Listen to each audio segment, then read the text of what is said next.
पहला question on your screen ये रहा। में अगर एक टेबल बना लेंगे तो जल्दी दिख जाती है चीजें, काउंट करने में आसानी होती है। ट्विस्ट है इस क्वेश्चन में, देखो if and only if.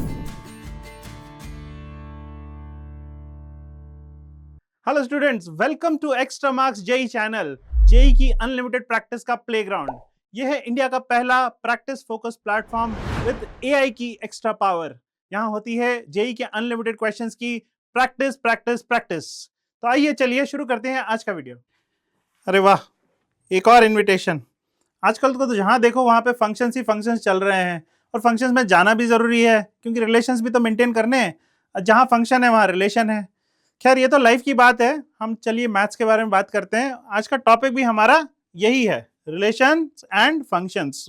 Grade 12 के जो टॉपिक है रिलेशन फंक्शंस, इसके बारे में बात करेंगे। जैसा कि हम सब जानते हैं ये टॉपिक दोनों ग्रेड्स में आता है, ग्रेड 11 में भी आता है, 12 में भी आता है। आज हम केवल ग्रेड 12 के बारे में बात करेंगे इस वीडियो में। सबसे पहले चैप्टर वेटेज देख लेते हैं। तो लास्ट 5 इयर्स में अगर हम देखें तो इस चैप्टर का सिग्निफिकेंट वेटेज रहा है। जैसे देख सकते हैं यहाँ पे ऑलमोस्ट 2024 में तो 25 क्वेश्चंस पूछे गए हैं इस चैप्टर से। लास्ट ईयर भी 17 क्वेश्चंस, ऑलमोस्ट 17 क्वेश्चंस इस चैप्टर से आए हैं। सिर्फ ग्रेड 12 का सिलेबस, ग्रेड 11 का सिलेबस तो अलग है। तो ये खुद ही बताता है कितना इंपॉर्टेंट है ये चैप्टर, है ना। अब इसके बारे में थोड़ा डिस्कस कर लेते हैं इन डिटेल। प्री रिक्विजिट क्या है इस चैप्टर के लिए। तो ग्रेड 12 का रिलेशन फंक्शंस अगर अच्छे से समझना है तो ग्रेड 11 का रिलेशन फंक्शंस समझ में आना चाहिए, इस पे अच्छा कमांड होना चाहिए, उसके कॉन्सेप्ट इसमें यूज होंगे, ठीक है। ऑन एन एवरेज 2 से 3 क्वेश्चन पूछे गए हैं इस चैप्टर से in every paper, in every JEE main paper, ठीक है। इसमें कुछ स्कोरिंग टॉपिक्स हैं और कुछ डिफिकल्ट टॉपिक्स हैं। स्कोरिंग टॉपिक कौन सा है? अगर टाइप्स ऑफ रिलेशन के बारे में पूछता है तो बहुत ही आसान है ना, ये एनसीईआरटी लेवल पे ही है ऑलमोस्ट, क्योंकि वहां पे बस अगर हमको टाइप पता है कि whether the relation is reflexive, symmetric, equivalence, तो हम डायरेक्टली आंसर बता सकते हैं। और जहां पे बच्चे स्ट्रगल करते हैं वो ये रीजन है। कॉम्पोजिशन के क्वेश्चंस आते हैं तो थोड़े से डिफिकल्ट हो जाते हैं, और फंक्शनल इक्वेशन क्वेश्चन भी थोड़ा सा बच्चे स्ट्रगल करते हैं, है ना। तो ये थोड़े से डिफिकल्ट टॉपिक्स हैं। चलिए आज हम प्रैक्टिस करेंगे तो ये सारी चीजें हम कवर करेंगे, ठीक है। What is the objective of the session? आज हम ये 2 चैप्टर्स करेंगे, बट चैप्टर करते वक्त 2 बातों का ध्यान रखेंगे। हम डिस्कस करेंगे कि क्या अप्रोच चूज करनी चाहिए इन क्वेश्चंस को सॉल्व करने के लिए, और एक और क्या हम कुछ फास्टर तरीके से इसको, कुछ अलग तरीके से इसको हम सॉल्व करके जल्दी आंसर ला सकते हैं क्या, इसके बारे में भी हम बात करेंगे। चलिए, who should watch this video? किसको देखना चाहिए ये वीडियो? अगर आप ग्रेड 12 के स्टूडेंट हैं, आपने ऑलरेडी ये टॉपिक पढ़ा हुआ है, आपने ऑलरेडी इसको एक सिग्निफिकेंट लेवल पे, आपका कंफर्ट लेवल है ऑलरेडी इस टॉपिक का, आपने क्वेश्चंस भी अच्छे से प्रैक्टिस कर रखे हैं, अगर आप अब अगला अपकमिंग एग्जाम आ रहा है उसकी तैयारी कर रहे हैं, तो डेफिनेटली ये वीडियो आपके लिए है ना। साथ में अगर आपने थ्योरी कवर करके वर्कबुक से क्वेश्चन सॉल्व कर लिए, हमारी वर्कबुक्स हैं, इसमें काफी सारे क्वेश्चंस हैं, अगर आपने ये कर लिए हैं क्वेश्चंस तो आपको और ज्यादा बेनिफिट मिलेगा इस वीडियो से। जहां हम एक्यूरेसी और स्पीड की बात करते हैं तो एक्यूरेसी स्पीड के लिए हमने काफी सारे वीडियोस बनाए हुए हैं, जो कि शॉर्ट फॉर्मेट में भी है और लॉन्ग फॉर्मेट में भी है। So do check our website, वहां पे आपको काफी इंटरेस्टिंग ट्रिक्स मिलेंगी कैसे आप अपनी स्पीड बढ़ा सकते हैं। और लॉन्ग फॉर्मेट वीडियोस भी हैं जहां पे हमने कॉन्सेप्ट को इन डिटेल कवर किया है, तो इसको जरूर से चेक कीजिएगा। चलिए, next is instructions for the session. सबसे पहले सबके पास नोटबुक होनी चाहिए। जो भी वीडियो देख रहे हैं प्लीज गेट अ नोटबुक, एक नोटबुक लेके आइए, पेन और पेपर लेके आइए, और सारे क्वेश्चंस को खुद से अटेम्प्ट कीजिए पहले। अगर नहीं हो कोई बात नहीं, आप सॉल्यूशन देख सकते हैं, बट खुद से पहले एक बार ट्राई कर लीजिए, ठीक है। बीच बीच में पॉज करके अपने से ट्राई करेंगे, सारे सॉल्यूशंस को एक नोटबुक में अच्छे से लिखेंगे, है ना। ये भी बहुत इंपॉर्टेंट है क्योंकि आगे आपको ये बहुत हेल्पफुल होने वाला है। और हर क्वेश्चन को सॉल्व करने के बाद इजी, मीडियम और हार्ड कैटेगरी में कैटेगराइज करेंगे। हर एक क्वेश्चन को अपने हिसाब से आप कैटेगराइज कीजिए, कोई दिक्कत नहीं है। मैं भी अपनी रेटिंग दूंगा, आप अपनी रेटिंग दीजिए आपके हिसाब से। देखते हैं कितने क्वेश्चन इजी थे, कितने मीडियम थे, कितने हार्ड थे, एंड में डिस्कस करेंगे। चलिए स्टार्ट करते हैं रिलेशन से पहले। पहला क्वेश्चन ऑन योर स्क्रीन ये रहा, है ना। Relation, let R be a relation which is defined by 3a minus 3b plus root 7 is an irrational number। एक irrational number है ये given है। then r is simple question है, reflexive है, सिमेट्रिक है, इक्विवेलेंस है, ये सारी चीजें पूछ रहा है, ठीक है। जब भी एग्जाम में क्वेश्चन मिले हड़बड़ाएंगे नहीं, पहले आराम से क्वेश्चन पढ़ेंगे, उसमें देखेंगे क्या क्या चीजें चाहिए, उसके बाद स्टार्ट करेंगे प्रोसेस, ठीक है। तो इसमें क्या क्या कॉन्सेप्ट यूज हो रहे हैं? पहला तो टाइप्स ऑफ रिलेशंस के बारे में बात हो रही है ना, रिफ्लेक्सिव है कि सिमेट्रिक है कि ट्रांजिटिव है, क्या चीज है उसके बारे में बात हो रही है ना, तो वो पता है तो सॉल्व हो जाएगा। और इर्रेशनल नंबर के बारे में भी इसमें क्वेश्चन में बोला हुआ है, इर्रेशनल नंबर, तो इसलिए हमें थोड़ी नंबर थ्योरी पता होनी चाहिए, इर्रेशनल नंबर्स क्या होते हैं, उनका बिहेवियर कैसा होता है, प्रॉपर्टीज क्या होती है पता होना चाहिए। चलिए सॉल्व करते हैं इस क्वेश्चन को।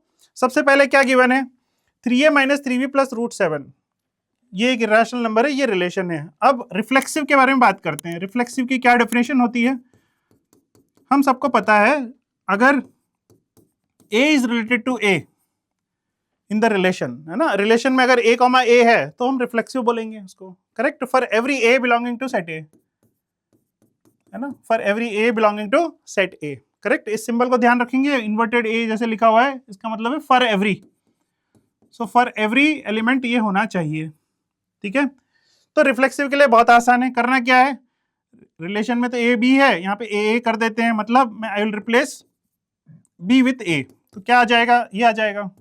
अब this should belong to relation, correct, और रिलेशन की क्या डेफिनेशन है कि ये इर्रेशनल नंबर होना चाहिए, मतलब वो ये कह रहा है कि ये क्वांटिटी क्या इर्रेशनल है, यस, रूट 7 क्या इर्रेशनल होती है ना, तो इर्रेशनल है क्योंकि ये है, तो इसलिए ये रिफ्लेक्सिव रिलेशन है, करेक्ट। सब एग्री कर रहे हैं, आराम से देख लीजिए इसको, सही है कि नहीं है, वेरी गुड। चलिए आगे बढ़ते हैं। फॉर सिमेट्रिक, सिमेट्रिक की क्या डेफिनेशन होती है, सिमेट्रिक की होती है, अगर a कॉमा b रिलेशन का पार्ट है तो b कॉमा a भी रिलेशन का पार्ट होना चाहिए।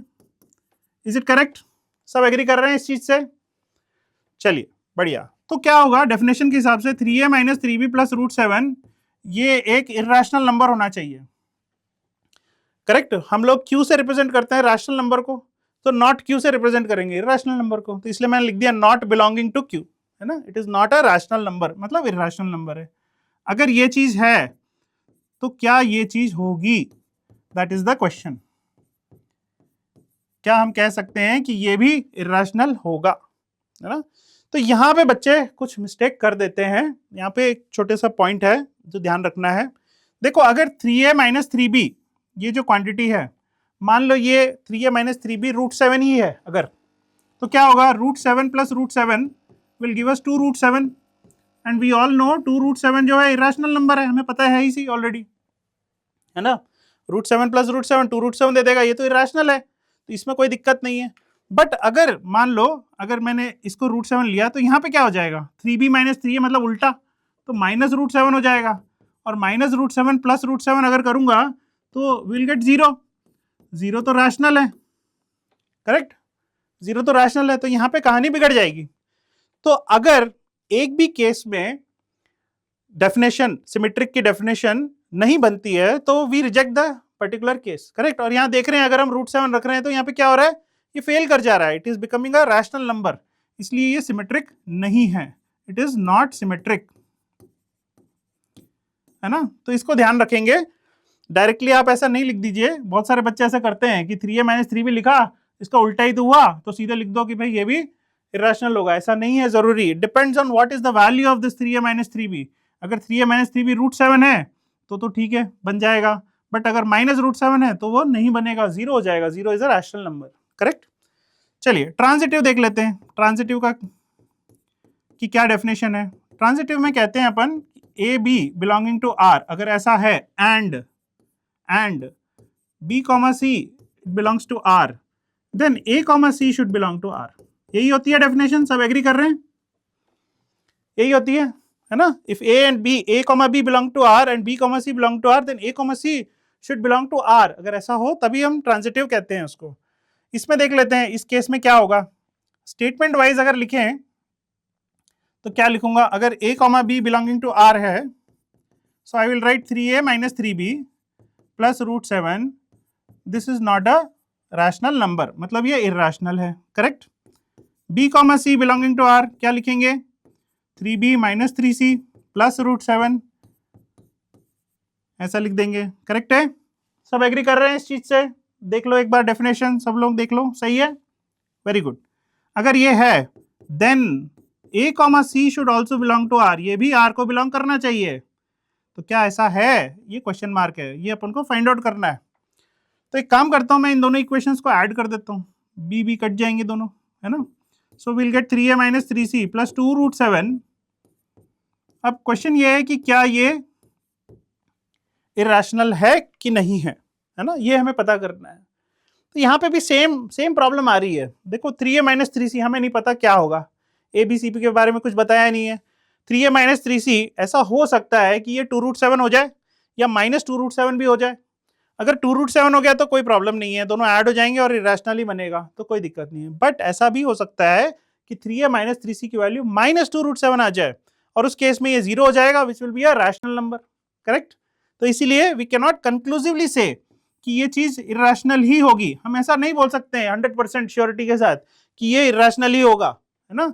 सो इट इज नॉट ट्रांजिटिव, ये चीज ट्रांजिटिव नहीं होगी।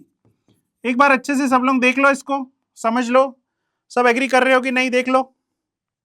100% सब एग्री कर रहे हैं, very good, okay. So correct answer क्या होगा? रिफ्लेक्सिव बिल्कुल है, सिमेट्रिक नहीं है, ट्रांजिटिव नहीं है। तो ये फर्स्ट ऑप्शन करेक्ट लग रहा है, that is the right answer. So the answer is reflexive but not symmetric nor transitive, ठीक है। इस क्वेश्चन में मिस्टेक करने के चांसेस हैं, इसलिए मैं इस क्वेश्चन को मीडियम कैटेगरी में मार्क करूंगा। आप अपने हिसाब से मार्क कीजिए, अगर आप कंफर्टेबल हैं इस चीज से तो कोई प्रॉब्लम नहीं है, बट बच्चे यूजुअली इस क्वेश्चन में मिस्टेक करते हैं, इसलिए इसको मैं मीडियम कैटेगरी में मार्क कर रहा हूँ, ठीक है। इसको अच्छे से नोट करके रखिएगा, इंपॉर्टेंट क्वेश्चन है, और इस टाइप के क्वेश्चन बहुत बार रिपीट हो रहे हैं। इरेशनल इरेशनल में बहुत थोड़े से ट्रिकी क्वेश्चंस बन जाते हैं, ठीक है। चलिए नेक्स्ट क्वेश्चन पे चलते हैं। सेकंड क्वेश्चन जेई मेन 2025, अच्छा रिसेंट ही क्वेश्चन है, 3 अप्रैल फर्स्ट शिफ्ट में आया हुआ क्वेश्चन है ये। एक ए सेट गिवन है अपन को, एक ए सेट गिवन है अपन को, ठीक है, बढ़िया। आगे देखते हैं। R is a relation on A defined by X R Y if and only if कुछ इनइक्वालिटी गिवन है, ठीक है, बहुत बढ़िया। Let L be the number of elements in R and M be the minimum number of elements required to be added in R to make it a reflexive relation। अच्छा, reflexive relation बनाना है हमको, है ना, उसके लिए कितने elements add करने पड़ेंगे मिनिमम, वो पता लग जाएगा, L प्लस M निकाल लेंगे लास्ट में, ठीक है। तो अगेन डायरेक्टली क्वेश्चन सॉल्व करने के लिए नहीं सोचेंगे, पहले समझ लीजिए क्वेश्चन में हो क्या रहा है ना। तो क्या क्या चीजें चाहिए होंगी इसमें? एक तो टाइप्स ऑफ रिलेशन के बारे में पता होना चाहिए कि रिफ्लेक्सिव रिलेशन बनाने के लिए क्या चाहिए, वो एक पता होना चाहिए। सेकंड, इनइक्वालिटी को सॉल्व करना आना चाहिए, ये वाली इनइक्वालिटी, इसको अपन सॉल्व करेंगे। अच्छा, एक सिंपल सी ट्रिक है, इसको ध्यान रखना। जब भी रिलेशन में अगर सेट बिल्डर नोटेशन में दिया होगा तो सबसे पहले रोस्टर फॉर्म में कन्वर्ट करेंगे, है ना। सेट थ्योरी में भी यही करते हैं, रिलेशंस में भी यही करते हैं। सबसे पहले हम सेट बिल्डर फॉर्म से रोस्टर फॉर्म में कन्वर्ट करेंगे, कॉमा सेपरेटेड लिखेंगे एलिमेंट्स को, ठीक है। तो ये इनइक्वालिटी को सॉल्व करके सबसे पहले वो काम कर लेते हैं। उसके बाद हमारे पास रिलेशन आ जाएगा, नंबर ऑफ एलिमेंट्स उसमें काउंट कर लेंगे तो एल मिल जाएगा। फिर आगे का देखते हैं रिफ्लेक्सिव कैसे बनाना है, उसमें क्या ऐड कर सकते हैं रिफ्लेक्सिव बनाने के लिए, वो आगे देख लेते हैं अपन, ठीक है। चलिए आगे बढ़ते हैं। तो इनइक्वालिटी सॉल्व करने के लिए ये इनइक्वालिटी गिवन है हमको, कैसे सॉल्व करेंगे? एक काम करता हूं मैं, दोनों साइड, तीनों साइड -2y -2y कर देता हूं। तो यहाँ आ जाएगा -2y, इधर आ जाएगा x स्क्वायर, इधर आ जाएगा 4 -2y। ये करेक्ट है? एक बार चेक कर लो सब लोग, सही है कि नहीं है? ये 2y को इधर भेज दिया, एक 2y को इधर भेज दिया मैंने, है ना, सब्ट्रैक्ट कर दिया तीनों साइड में, तो ऐसा बन जाएगा कुछ, ठीक है। अब y जो है, y क्या है? x और y दोनों इस सेट का पार्ट है, ए सेट का पार्ट है। तो y पे मैं y की वैल्यूज अलग अलग सब्स्टिट्यूट करके x की वैल्यूज फाइंड आउट कर सकता हूँ। अगर y की वैल्यू लेट्स से -3 है सपोज, तो क्या होगा? यहाँ पे अगर -3 पुट कर रहा हूँ तो यहाँ पे 6 आ जाएगा, एक्स स्क्वायर आ जाएगा, और इधर की तरफ में -3 पुट कर रहा हूँ तो 10 आ जाएगा। Is it correct? सब चेक कर लो इसको, सही है कि नहीं है? -3 पुट किया तो ये 6 हो गया, सही है। -3 पुट किया, -3 इंटू -2 6 हो गया, 6 + 4 10 हो गया, तो ये आ जाएगा, ठीक है। अब कितने परफेक्ट स्क्वायर्स हैं 6 और 10 के बीच में? परफेक्ट स्क्वायर्स हैं, देख लेते हैं क्या क्या परफेक्ट स्क्वायर्स हैं। तो एक तो हमें पता है कि 9 आता है इनके बीच में, करेक्ट। या एलिमेंट बाय एलिमेंट चेक करना चाहते हो वो भी कर लो, -3 डालेंगे तो -3 का स्क्वायर 9 आ जाएगा, 9 लाइज बिटवीन दिस, तो -3 तो अलाउड है। और कोई नंबर -2 डालूंगा तो 4 आएगा, 4 लाई नहीं करता 6 और 10 के बीच में। -1 डालूंगा तो 1 आएगा, 1 भी नहीं लाई करता, 0 भी नहीं लाई करता, 1 भी नहीं लाई करता, 2 भी नहीं लाई करता, एंड 3 अगेन डालेंगे तो 3 स्क्वायर 9 हो जाएगा, 9 लाइज बिटवीन 6 एंड 10। सो इसमें दो ही वैल्यूज आएंगी, -3 और 3, करेक्ट। अगर y की वैल्यू -2 डाली, -2 डालो यहाँ पे तो क्या आ जाएगा? 4 आ जाएगा, एक्स स्क्वायर आ जाएगा, और इधर क्या आ जाएगा? -2 डाला तो 4 + 4 8 आ जाएगा। इसके बीच में कोई परफेक्ट स्क्वायर है? 4 और 8 के बीच में कोई परफेक्ट स्क्वायर आता है? केवल 4 ही आता है ना? तो 4 आएगा तो -2 और 2x की वैल्यूज हो सकती है। Is it correct? ठीक है, और कोई वैल्यू सेटिस्फाई करेगी? 4 और 8 के बीच में चेक कर लो। -3 डालेंगे तो 9 आ जाएगा, 9 नहीं लाई करता। -2 डालेंगे सेटिस्फाई करेगा, -1 डालेंगे तो नहीं करेगा, 0 डालेंगे तो नहीं करेगा, 1 डालेंगे तो नहीं करेगा, 2 डालेंगे तो 4 इक्वल टू 4 सेटिस्फाई कर जाएगा, 3 डालूंगा तो 9 आ जाएगा, तो नहीं करेगा। करेक्ट। नेक्स्ट -1 डाल देते हैं। -1 सब्स्टिट्यूट किया तो ये 2 हो गया, x² हो गया। -1 सब्स्टिट्यूट किया तो यहाँ पे 6 आ जाएगा। 2 और 6 के बीच में परफेक्ट स्क्वायर्स 4 आता है तो -2 और 2 आ जाएगा इसमें। करेक्ट। 0 डाल देते हैं, 0 डाला तो यहाँ पे 0 हो जाएगा, इधर x² आ जाएगा, इधर 0 डाला तो 4 आ जाएगा। अब 0 और 4 के बीच में 0 तो आता ही है। करेक्ट। x की वैल्यू 0 हो सकती है, x की वैल्यू 1 भी हो सकती है, -1 भी हो सकती है। और बताओ क्या हो सकता है? 4 है तो -2 और 2 भी आ सकता है। करेक्ट, ये सब आ जाएंगे। नेक्स्ट 1 डाल देते हैं y की वैल्यू। 1 डालेंगे तो क्या आएगा? सब्स्टिट्यूट करो 1, सो -2 x², यहाँ 1 डाला तो यहाँ पे 2 आ जाएगा। -2 से 2 के बीच में x² होना चाहिए, तो -2 तो नेगेटिव तो हो नहीं सकता x², तो 0 से ही शुरू करेंगे, तो 0 आ जाएगा, 1 आ जाएगा, -1 आ जाएगा, ये 3 वैल्यूज आ जाएंगी। करेक्ट। लास्ट में है 2, एक 2 और है, 2 सब्स्टिट्यूट कर देंगे तो यहाँ -4 आ जाएगा, x² आ जाएगा। 2 सब्स्टिट्यूट किया यहाँ पे तो 4 - 2 × 2 4, 0 हो जाएगा। तो x² should be between -4 and 0। -4 and 0 perfect square हो ही नहीं सकता, सिर्फ 0 ही हो सकता है, तो एक 0 वैल्यू यहाँ पे आ जाएगी। करेक्ट। एंड लास्ट 3 अगर सब्स्टिट्यूट करता हूँ तो क्या होगा? 3, मेरी फीलिंग है कि 3 पे तो कुछ मिलेगा ही नहीं, देख लेते हैं। -3 यहाँ पे पुट किया तो -6 आ गया, x² आ गया। 3 पुट किया यहाँ पे, 3 × 2 = 6, 4 - 6 -2 आ गया, नेगेटिव आ गया। तो क्या x² नेगेटिव हो सकता है? यस, क्या x² नेगेटिव हो सकता है? इट्स नॉट पॉसिबल, है ना? तो इधर कुछ वैल्यू नहीं मिलेगी अपन को, 3 पे कोई भी वैल्यू नहीं मिलेगी। तो कितने एलिमेंट्स मिल रहे हैं अपन को? 1 2 3 4 5 6 7 8 9 10 11 12 13 14 एंड 15, 15 वैल्यूज मिल रही हैं हमको, है ना? सो रिलेशन भी अब क्लियर कट दिख रहा है अपन को, x, y, है ना? x की वैल्यू -3, y की वैल्यू -3, x, y दिख रहा है अपन को, है ना? सो विल डायरेक्टली सब्स्टिट्यूट, तो l की वैल्यू क्या आ जाएगी? 15 आ जाएगी। 15 एलिमेंट्स हैं। करेक्ट, यही बोल रहा है वो, L is the number of elements in R। कितने एलिमेंट्स हैं? 15 एलिमेंट्स हैं, तो L की वैल्यू तो क्लियर कट आ गई। अब M की वैल्यू चाहिए। M is the minimum number of elements to be added to R to make it a reflexive relation, है ना? रिफ्लेक्सिव रिलेशन बनाना है अपन को। सो आइए चलिए R की वैल्यू लिख लेते हैं। R क्या होगा? रिलेशन पूरा ही लिख लेते हैं, है ना? x, y है, so R will be equal to -3, -3, y तो -3 ही रहेगा, है ना? x 3 हो जाएगा, सो 3, -3 ये आ जाएगा। नेक्स्ट -2, -2, फिर 2, -2, y तो सेम ही रहेगा, फिर -2, -1, -2, -1, करेक्ट। फिर 2, -1 ये भी होगा, देख लो, 2, -1, करेक्ट। फिर 0, 0, 1, 0, -1, 0, सारी वैल्यूज लिख लेते हैं। 0, 0, -1, 0, 1, 0, -2, 0, 2, 0, चेक, सारे आ गई, पांचों वैल्यूज आ गई। नेक्स्ट 1 के साथ में क्या है? 1 के साथ में 0 है, तो 0, 1, 1, 1, 0, 1, 1, 1 एंड -1, 1, ये 3 आ जाएंगे, चेक। x 0, 1 और -1 है, और y 1 है, एंड लास्ट में 0, 2 आ जाएगा। Correct, this is the full relation, है ना? चेक कर लेते हैं। 1 2 3 4 5 6 7 8 9 10 11 12 13 14 15, 15 होने चाहिए थे एलिमेंट, ये आ गया पूरा का पूरा रिलेशन। अब रिफ्लेक्सिव बनाना है। रिफ्लेक्सिव बनाने के लिए क्या होता है? सारे एलिमेंट का पार्टनर होना चाहिए। जैसे -3, -3 होना चाहिए, बिल्कुल है। -2, -2 होना चाहिए, बिल्कुल है। 0, -1, -1 होना चाहिए, -1, -1 है, check check check check check check, नहीं मिल रहा है, तो -1, -1 होना चाहिए था, जो कि नहीं है इसमें। आगे 0,0 होना चाहिए, बिल्कुल है, 0,0 भी है। 1,1 होना चाहिए, बिल्कुल है, 1,1 भी है। 2,2 भी होना चाहिए, 2,2, वेयर इज 2,2? वो नहीं है, तो 2,2 भी ऐड कर देते हैं, ठीक है। फिर लास्ट में 3,3 होना चाहिए, 3,3, 3,3, 3,3, 3,3 भी नहीं है, तो उसको भी हमें ऐड करना पड़ेगा, करेक्ट।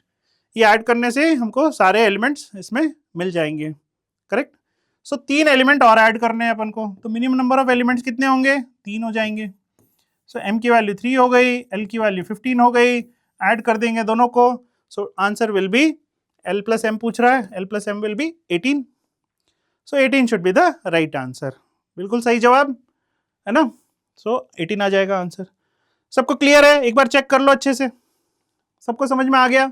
इनइक्वालिटी सॉल्व की, आर की डेफिनेशन डिफाइन कर ली, सारे लिख लिए एक बार, और फिर रिफ्लेक्सिव बनाने के लिए जो जो चीजें मिसिंग थी उनको अलग से हमने ऐड कर दिया। सो l plus m will be 18। I would put this question again in the medium category, क्योंकि थोड़ा सा टाइम लगता है इसको इनइक्वालिटी को सॉल्व करने में, केस बाय केस देखने में। कहीं पे अगर एक केस छूट गया तो दिक्कत हो जाती है ना। एग्जाम प्रेशर में कभी कभी होता है, तो थोड़ा सा यहाँ पे टाइम लेके अच्छे से पहले सारे केसेस लिख लो और उसके बाद में क्वेश्चन को सॉल्व करो, ठीक है। चलिए आगे बढ़ते हैं, नेक्स्ट क्वेश्चन।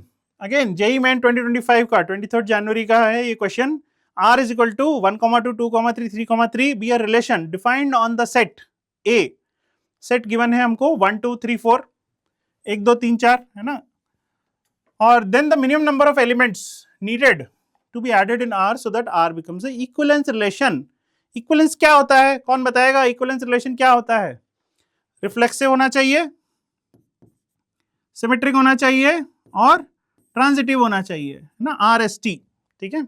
तो क्या क्या कॉन्सेप्ट यूज हो रहे हैं इसमें? डेफिनेशन पता होना चाहिए, रिलेशंस की डेफिनेशन पता होनी चाहिए, ठीक है। और क्या? चलिए बस इसी से अपन कर सकते हैं, इस क्वेश्चन को सॉल्व कर लेते हैं। अब क्वेश्चन में गिवन है अपन को R इज 1,2, 2,3 एंड 3,3, और सेट में कितने हैं? 1 2 3 4, 4 एलिमेंट्स हैं, है ना। एक काम करता हूँ, टेबल ही बना लेते हैं इसकी अपन, ठीक है। What are the possible ordered pairs? कितने ऑर्डर्ड पेयर्स हो सकते हैं, सारे लिख लेते हैं अपन R क्रॉस R में। तो क्या मिलेगा? 1 2 3 4 सेट से अगर मैं लिखूंगा तो 1,1, 1,2, 1,3, 1,4 ऐसे ही सारे लिख लिए मैंने, है ना। अब इसके लिखने से फायदा क्या है? देखो अब इसमें हमको क्या बनाना है? तीनों चीजें चाहिए, रिफ्लेक्सिव भी चाहिए, सिमेट्रिक भी चाहिए, ट्रांजिटिव भी चाहिए। अच्छा, रिफ्लेक्सिव के लिए क्या क्या ऐड करना पड़ेगा? रिफ्लेक्सिव के लिए क्या क्या ऐड करना पड़ेगा? एक तो 1,1 चाहिए होगा, है ना, 2,2 चाहिए होगा, 3,3 चाहिए होगा और 4,4 चाहिए होगा। अब यहाँ पे ऑलरेडी 3,3 हमने ऐड किया हुआ है, तो इसकी जरूरत नहीं है हमको, है ना। सो एक काम करते हैं, दूसरे कलर से मार्क कर लेते हैं इसको, तो याद रहेगा। 1,2 ऑलरेडी गिवन है, 2,3 ऑलरेडी गिवन है, 3,3 ऑलरेडी गिवन है। ये तीन चीजें ऑलरेडी गिवन है। एक्स्ट्रा क्या ऐड करना है अपन को? जो एक्स्ट्रा ऐड करना है वो येलो में मार्क्ड है, ठीक है। अभी क्लियर है? बढ़िया। तो ये तीन चीजें गिवन है, हमने ये दो चीजें ऐड कर दी, तो रिफ्लेक्सिव के लिए ये दो चीजें और ऐड करनी पड़ेंगी, 1,1 और 2,2 और 4,4 ये ऐड करना पड़ेगा। सिमेट्रिक के लिए, सिमेट्रिक के लिए क्या करेंगे? देखो 1,1 तो हमेशा ही सिमेट्रिक होता है, 2,2 भी सिमेट्रिक है, 4,4 भी सिमेट्रिक है, 3,3 भी सिमेट्रिक है। अगर 2 3 ऐड कर रहे हैं तो एक 3 2 भी ऐड करना पड़ेगा उसका पार्टनर, तभी सिमेट्रिक बनेगा। और सिमिलरली 1 2 ऐड कर रहे हैं तो 2 1 भी ऐड करना पड़ेगा, correct.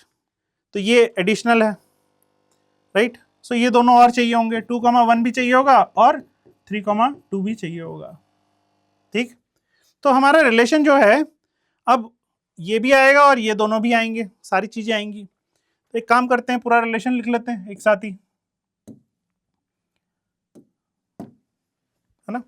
So relation R will B, what is relation R? 1,2, 2,3, 3,3, ये तो क्वेश्चन में गिवन है। इसके अलावा 1 1, 2 2, 4 4 और 2 1 और 3 2,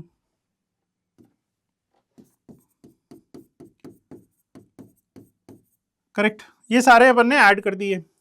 क्या इसके अलावा अब ट्रांजिटिव के लिए हमने चेक नहीं किया, तो ट्रांजिटिव चेक कर लेते हैं। देखो हमेशा 3 3 ये तो ट्रांजिटिव ही रहेगा, 2 2 भी ट्रांजिटिव रहेगा, 4 4 और 1 1 ये चारों तो हमेशा ही ट्रांजिटिव रहेंगे। चेक क्या करना है, इन चारों को चेक करना है। ठीक है, तो देख लेते हैं। 1, 2 ट्रांजिटिव की क्या डेफिनेशन होती है? If A, B belonging to R and B, C belonging to R, मतलब 2 से शुरू होने वाले सारे ऑर्डर्ड पेयर्स, 2 से कौन से शुरू हो रहे हैं? 2 3 शुरू हो रहा है, और कौन सा है? 2 2 शुरू हो रहा है, और कौन सा है? 2, 1 शुरू हो रहा है, और कौन सा है? और कोई नहीं है ना, ये 3 है। अगर ऐसा है तो 1 3 भी होना चाहिए। Is 1 3 part of the relation? Check. 1 3 part of the relation? 1 3 है क्या? 1 3 नहीं है। 1 2 है क्या? 1 2 है, बिल्कुल है, और 1 1 तो है ही सही। इसका मतलब मुझे 1 3 को भी ऐड करना पड़ेगा, और 1 3 को मैं ऐड करता हूं तो 1 3 का पार्टनर 3 1 वो भी चाहिए होगा सिमेट्रिक बनाने के लिए, करेक्ट। सो ये 2 एलिमेंट एक्स्ट्रा ऐड करने पड़ेंगे अपन को। नेक्स्ट देख लेते हैं 2 3। अगर 2 3 है तो 3 से स्टार्ट होने वाले सारे ऑर्डर पे लिखने पड़ेंगे।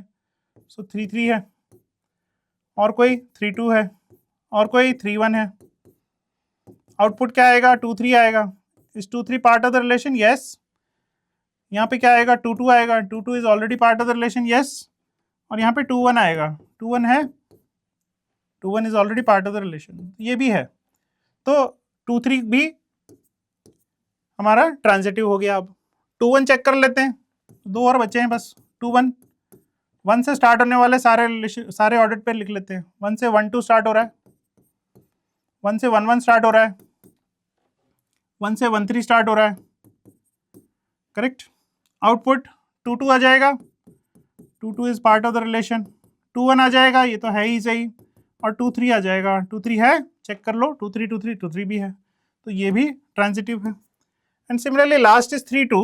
3 2 भी चेक कर लेते हैं। 3 2 है तो 2 से स्टार्ट होने वाले सारे लिख लेते हैं ऑर्डर्ड पेयर्स। 2 3 है, और कौन सा है? 2 2 है, और कौन सा है? 2 1 है। Output will be 3 3। सो 3 3 तो पार्ट ऑफ द रिलेशन है ऑलरेडी। यहाँ पे आउटपुट आएगा 3 2। 3 2 तो है ही सी ऑलरेडी, 3 2 ही चेक कर रहे हैं। और यहाँ पे आएगा 3 1। 3 1 already part of the relation है, हमने ऑलरेडी ऐड कर दिया है। तो अगर मैं ये बस 2 ऐड कर दूं तो मेरा काम बन जाएगा, है ना। सो देयरफॉर 1 3 और 3 1 को भी चेक कर सकते हैं हम लोग। 1 3 और 3 1 को चेक करेंगे तो ऐसे ही डायरेक्टली चेक कर लेते हैं। 1 3 मतलब 3 से स्टार्ट होने वाले चाहिए, तो ये तो होगा ही सही।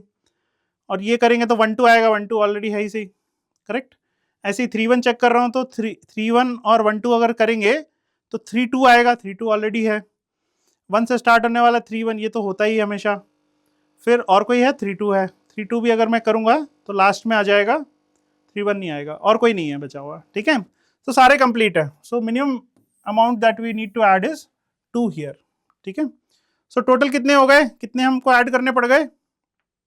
इनिशियल थे 3, और लास्ट में आते आते 1 2 3 4 5 6 7 8 9 10 10 हो गए, तो हमको 7 ऐड करने पड़ गए। तो इसलिए करेक्ट आंसर इज 7, है ना। सो ऐसे हम काउंट कर सकते हैं। इसमें अगर एक टेबल बना लेंगे तो जल्दी दिख जाती है चीज़ें, काउंट करने में आसानी होती है। ट्रांजिटिव में थोड़ा सा टाइम लगेगा, बाकी सब में जल्दी हो जाएगा, ठीक है। So I would rate this question as a easy question, है ना। इजी है, थोड़ा सा घिसना पड़ता है, बट कोई कॉन्सेप्चुअली कोई इसमें कॉम्प्लिकेशन नहीं है, ठीक है। चलिए नेक्स्ट क्वेश्चन देख लेते हैं। इस क्वेश्चन में जेई 2025 का ही क्वेश्चन है ये भी। इसमें एक ए सेट गिवन है अगेन, ठीक है। R is a relation defined by this, L be the number of elements in R, ठीक है। M and N be the minimum number of elements required to be added in R to make it reflexive and symmetric respectively, दोनों चाहिए, ठीक है। L plus M plus N चाहिए, ठीक है, बहुत बढ़िया। ये भी सिमिलर क्वेश्चन है जैसा पहले किया था, वैसे ही है ये क्वेश्चन भी। क्या कॉन्सेप्ट यूज हो रहे हैं? टाइप्स ऑफ रिलेशन पता होने चाहिए। सिमेट्रिक क्या होता है, रिफ्लेक्सिव क्या होता है, सबको पता है। रिफ्लेक्सिव क्या है, सिमेट्रिक क्या है, अभी रिवाइज कर लेंगे फिर से, ठीक है। चलिए, इसमें एक ट्विस्ट है इस क्वेश्चन में। देखो, if and only if 2x minus Y belong to 0 to 1 ये दिया हुआ है। इस स्टेटमेंट का क्या मतलब है ना। यहाँ पे बच्चे गलती कर सकते हैं इस स्टेटमेंट को डिकोड करने में। So 2x minus Y belong to 0 to 1 का मतलब ये है कि 2x माइनस वाई या तो 0 होगा या 1 होगा। अगर 2x माइनस वाई 0 हो गया तो y इक्वल टू 2x हो जाएगा डायरेक्टली, और 2x minus Y equal to 1 हुआ अगर, तो मैं लिख सकता हूँ रीअरेंज करके y is equal to 2x minus 1। Is it correct? Check कर लो ये। तो इस क्वेश्चन में एक्चुअली एक कंडीशन की बजाय दो कंडीशंस गिवन है ना, इनका ध्यान रखेंगे। बाकी प्रोसेस अपना पूरा सेम रहेगा जैसे हमने पिछले क्वेश्चन में किया था, एग्जैक्टली वैसे ही करना है, ठीक है। x की वैल्यू ले लेते हैं, x की वैल्यू अगर -3 है तो y की वैल्यू तो 6 हो जाएगी, -6 हो जाएगी। ये तो पॉसिबल नहीं है, -6 is not part of this set. अगर -2 लेता हूं तो -4 आएगा, वो भी पॉसिबल नहीं है। -1 लूंगा, -1 का 2 टाइम्स करेंगे तो -2 आ जाएगा। -2 पार्ट ऑफ सेट है, बिल्कुल है, तो ये पॉसिबल है। ऐसे ही अगर मैं नेक्स्ट 0 ले लूंगा तो 0 आ जाएगा, 0 is a part of the set. 1 ले लेंगे तो ट्वाइस करेंगे तो 2 आ जाएगा, ये भी चलेगा। 2 डाल देंगे तो 4 आ जाएगा, 4 नहीं है। ऐसे ही 3 डालेंगे तो 6 आएगा, ये भी नहीं है। करेक्ट। सो यहाँ से हमारे को 3 एलिमेंट मिल गए, x, y, -2, -4, -1, -2, 0, 0, राइट। सिमिलरली यहाँ देख लेते हैं, अगर x की वैल्यू -3 रख दें तो -3 इंटू 2, -6, -1, -7, ये तो पॉसिबल नहीं है ना। -2 रखेंगे, -4, -1, -5 आ जाएगा, ये भी पॉसिबल नहीं है क्योंकि -5 पार्ट नहीं है ना सेट का। इसलिए सबको क्लियर है ये बात? ये एलिमेंट इस सेट का पार्ट होना चाहिए, बट यहाँ पे देख रहे हैं तो नहीं है, वो पार्ट नहीं है। -1 पुट करते हैं, -1 पुट करेंगे तो -1, -2, -3 आ जाएगा। -3 है, बिल्कुल है। 0 पुट करेंगे, 0 पुट किया तो -1 आ गया, ये भी चलेगा। 1 पुट किया, 2 -1, 1 आ जाएगा, ये भी चलेगा। 2 पुट किया, 2 2 ज़ा 4, 4 -1 3, ये भी चलेगा, 3 भी है ना पार्ट में। लास्ट इज 3 पुट करेंगे तो 3 2 ज़ा 6, -1 5 आ जाएगा, ये नहीं है, तो इसको हटा देंगे। तो यहाँ पे हमको मिल रहे हैं तीन एलिमेंट मिल रहे हैं हमको। सो यहाँ पे हमको 4 एलिमेंट मिल रहे हैं और यहाँ पे हमको 3 एलिमेंट मिल रहे हैं, correct. So we can combine them and we can write the set R, ठीक है। तो R क्या सेट हो जाएगा देख लेते हैं। R रिलेशन क्या हो जाएगा, -1, -2, नेक्स्ट 0, 0, 1, 2, नेक्स्ट -1, -3, 0, -1,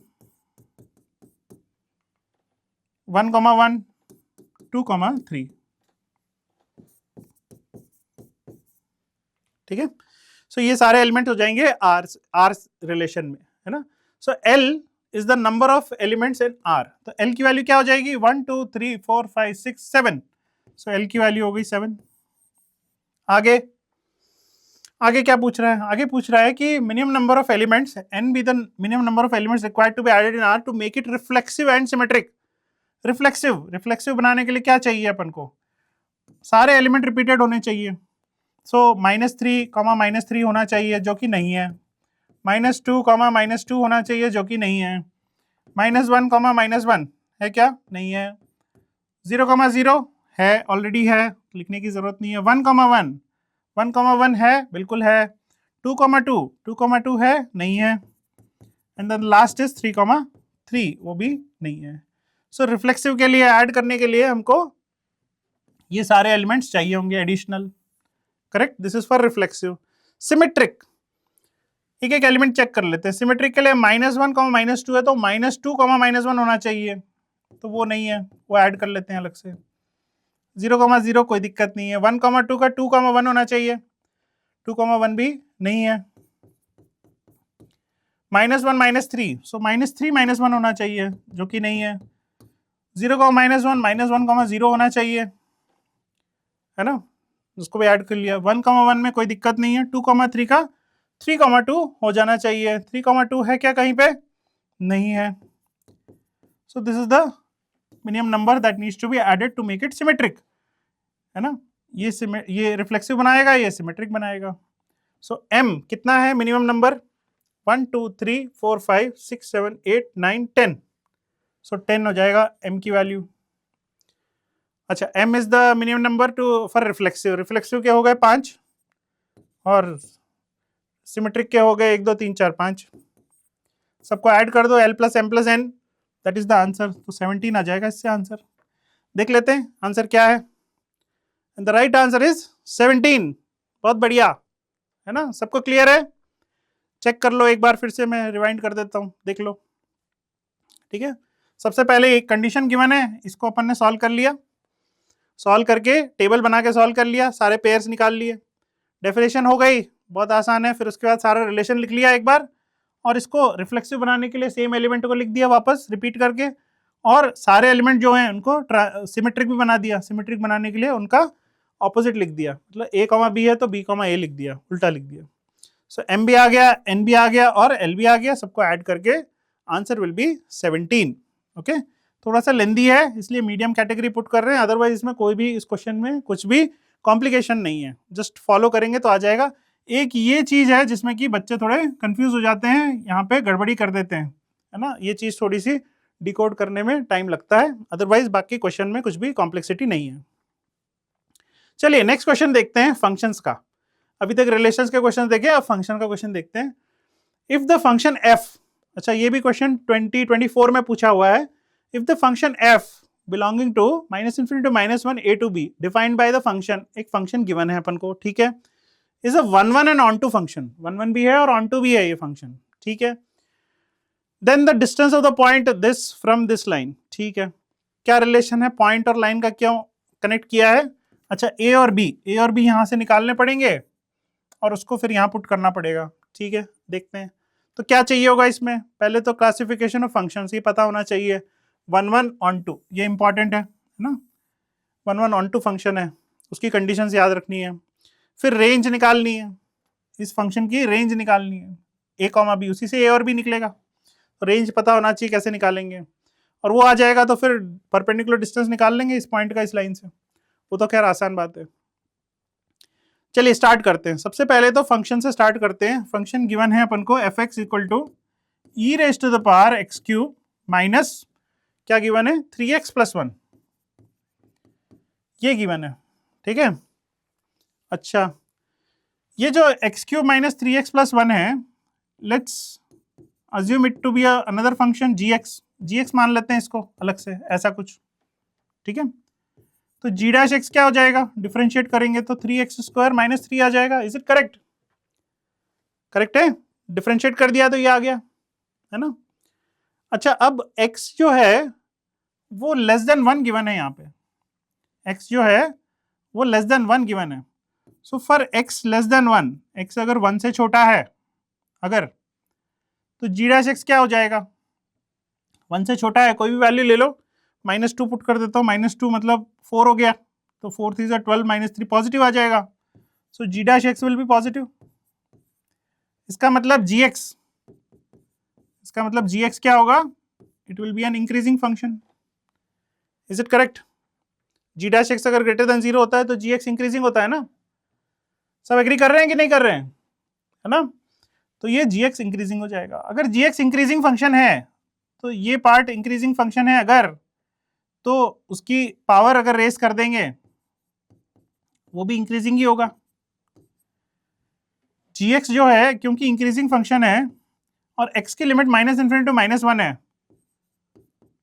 तो ऐसा कुछ होना चाहिए, क्योंकि g इंक्रीजिंग फंक्शन है इसलिए g ऑफ -∞ सबसे छोटा होगा और g ऑफ -1 सबसे बड़ा होगा। जी एक्स कुछ ऐसा फंक्शन है, हमेशा बढ़ता जा रहा है ऊपर, ये -∞ है और इधर की तरफ में -1 है, ऐसा, तो ये कंडीशन ट्रू होगी ना, जितना ज़्यादा x बढ़ेगा उतना ज़्यादा y भी बढ़ेगा, तो ये ऐसा बनेगा कुछ, करेक्ट। अब g ऑफ -∞, अब इसकी अगर मैं पावर रेस कर दूं, e की पावर में g ऑफ -∞ कर दूं, तो इसमें भी कोई दिक्कत नहीं है, इनइक्वालिटी विल स्टिल होल्ड, ऐसा लिख सकते हैं अपन। अब e की पावर g ऑफ -∞, मतलब इसमें -∞ पुट कर दो, क्या मिलेगा, -∞³ विच इज -∞, प्लस 3 टाइम्स ∞ + 1 मिलेगा, बट -∞³ जो है वो डोमिनेट करेगा, e raise to the power -∞ will be 0, तो ये आ जाएगा। ये तो अपना फंक्शन ही हो गया एफ एक्स, जो ओरिजिनल फंक्शन था वही हो गया। और g ऑफ -1 पुट कर दो यहाँ पे x की जगह पे, सो -1 यहाँ पे +3, यहाँ पे +1, 1 1 कैंसिल आउट हो गए, e³ बचेगा, करेक्ट। सो देयरफॉर जो फंक्शन की जो रेंज आएगी वो रेंज कहाँ से कहाँ तक आएगी, 0 से लेके ई क्यूब के बीच में इसकी रेंज आएगी, करेक्ट। यहाँ पे स्क्वायर ब्रैकेट होना चाहिए, स्क्वायर ब्रैकेट होगा तो इसलिए यहाँ पे फिर इक्वल टू आएगा इस तरीके से, ठीक है। So range is from 0 to e cube, मतलब ए की वैल्यू हो गई 0, a is 0 and b is equal to e cube. ये दोनों पता लग गए अपन को, ए और बी पता लग गए, बस काम आसान हो गया। अब रेंज जो है वही कोडोमेन के बराबर होगा, ये जो लिखा है ये तो कोडोमेन है, बट फंक्शन क्या गिवन है, ऑन टू फंक्शन है। ऑन टू फंक्शन की क्या कंडीशन होती है, रेंज इक्वल टू कोडोमेन। तो जो रेंज निकाली वही कोडोमेन हो जाएगी, इसलिए ए की वैल्यू 0 और बी की वैल्यू ई क्यूब आ जाएगी।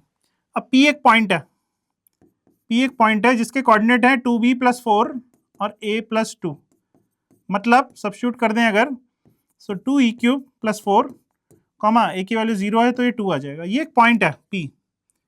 अब हमको क्या चाहिए, इसका परपेंडिकुलर डिस्टेंस चाहिए, इस पॉइंट का डिस्टेंस चाहिए from this line x + e⁻³ 3y = 4, इससे डिस्टेंस चाहिए हमको। सो परपेंडिकुलर डिस्टेंस का फॉर्मूला लगा देते हैं। क्या होता है परपेंडिकुलर डिस्टेंस का formula, put the point in the equation, x की जगह पे ये सब्स्टिट्यूट कर देता हूं 2e³ + 4 प्लस y की जगह पे 2 सब्स्टिट्यूट कर देते हैं, सो +2 e⁻³ -4 होल डिवाइडेड बाय, ये 4 इधर की तरफ से आ जाएगा तो -4 हो जाएगा, डिवाइडेड बाय x का कोफिशिएंट का स्क्वायर y के कोफिशिएंट का square under root, so whole under root x का कोफिशिएंट स्क्वायर 1 है और y के कोफिशिएंट का स्क्वायर e⁻³ है, उसका स्क्वायर कर दिया तो -6 आ गया। 4 विल गेट कैंसिल्ड नाउ, अब तो आसान हो गया। 2 एक बचा हुआ है ऊपर, e³ + e⁻³ whole divided bye, यहाँ पे एलसीएम ले लेते हैं, क्या मिलेगा, e⁻6 + 1 whole under root divide by e6 का अंडर रूट लेंगे तो e³ बचेगा, ऊपर e³ आ जाएगा, correct. When I multiply this e³ with this e³ क्या मिलेगा, e⁻6 आ जाएगा, इसको मल्टीप्लाई करेंगे तो 1 आ जाएगा, डिवाइड बाय √(e6 + 1), करेक्ट है। ये दोनों भी आपस में कैंसिल आउट हो जाएंगे, सो फाइनल d की वैल्यू आ जाएगी 2 times √(e6 + 1), that is the answer. सही है। सो 2-3 स्टेप्स थे, अच्छा क्वेश्चन है। फंक्शंस की डेफिनेशन लेके, फंक्शन से एक फंक्शन दे दिया है, उसकी हमको रेंज फाइंड आउट करनी है। फंक्शन भी इंक्रीजिंग फंक्शन है लकीली, उसकी हमने रेंज फाइंड आउट की। रेंज कोडोमेन के बराबर है क्योंकि फंक्शन ऑन टू है ना, सारे हिंट्स गिवन है क्वेश्चन में, ठीक है। ऑन टू है, 1 भी है, सारी चीजें हो गई। फिर उससे ए और बी निकल गया, ए और बी से एक पॉइंट डिफाइन कर दिया और उसका डिस्टेंस निकाल दिया हमने फ्रॉम दिस अनदर लाइन। तो देखो इस क्वेश्चन में 2-3 लेयर्स हैं, है ना, क्वेश्चन में 2-3 लेयर्स हैं। करेक्ट आंसर इज सी, सही जवाब है ना।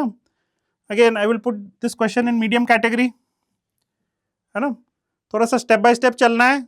अगर पहला पार्ट क्रैक नहीं हुआ, फंक्शन के बारे में क्रैक नहीं हुआ, रेंज कैसे निकालेंगे, तो आगे क्वेश्चन नहीं होगा सॉल्व, है ना। So it's a good question. चलिए अब हम बात कर लेते हैं ओपन टेस्ट के बारे में। अभी ये सारे क्वेश्चंस जो देखे हैं, इन्हीं क्वेश्चंस के से मिलते जुलते क्वेश्चंस पे हमने एक छोटा सा टेस्ट बनाया है। उस टेस्ट का लिंक हमने डिस्क्रिप्शन में डाला हुआ है, तो go and just check that particular link और उस टेस्ट को जरूर से अटेम्प्ट कीजिएगा। बहुत ही हेल्पफुल होने वाला है टेस्ट, क्योंकि ये इसी टाइप के क्वेश्चन से वो टेस्ट हमने बनाया है ना। तो जरूर से चेक करेंगे सब लोग, ठीक है। चलिए आगे बढ़ते हैं। नेक्स्ट क्वेश्चन जेईई मेन 2024 का क्वेश्चन है, 1 फरवरी सेकंड शिफ्ट का।